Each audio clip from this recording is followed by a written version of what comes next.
Unacceptable ex-CIA analyst w.arns Russian money behind North Korean missile tests. The U.S. has attacked Russia for continuing to strike deals with the North Korean regime, which in turn are used to bolster Kim Jong-un's hostile weapons program. President Donald Trump and his Secretary of State Rex Tillerson have both called on Russia to do more to resolve the North Korean missile crisis.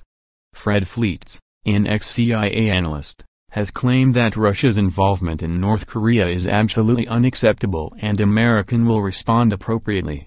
North Korea has conducted more than 20 ballistic missile tests during 2017, including its most powerful nuclear explosion to date. Mr. Fleitz told Sky News, "It is absolutely necessary to put pressure on Russia. As we are getting China to crack down, it looks like Russia is throwing North Korea a lifeline. This is unacceptable given the threat of North Korea's missile programs." Earlier this week, President Trump said that he had a great conversation with Russian leader Vladimir Putin in which they discussed the North Korean crisis. He said, "China is helping. Russia is not helping. We'd like to have Russia's help, it is very important." Mr. Tillerson later added a specific call for Russia to end its guest worker programs for thousands of North Korean workers.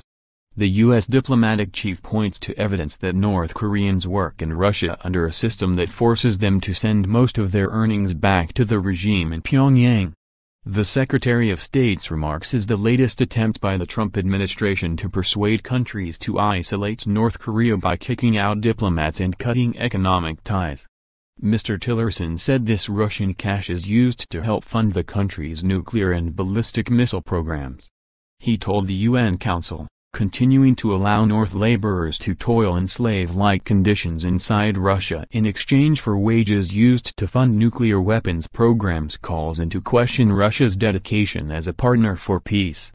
Russia, in response, said that the U.S. was one of the primary aggressors in the Korean crisis, pointing to the joint military exercises conducted by the United States and South Korea. A Russian spokesman at the UN added that North Korea would not halt its nuclear and missile programs while it feels a direct threat to its security.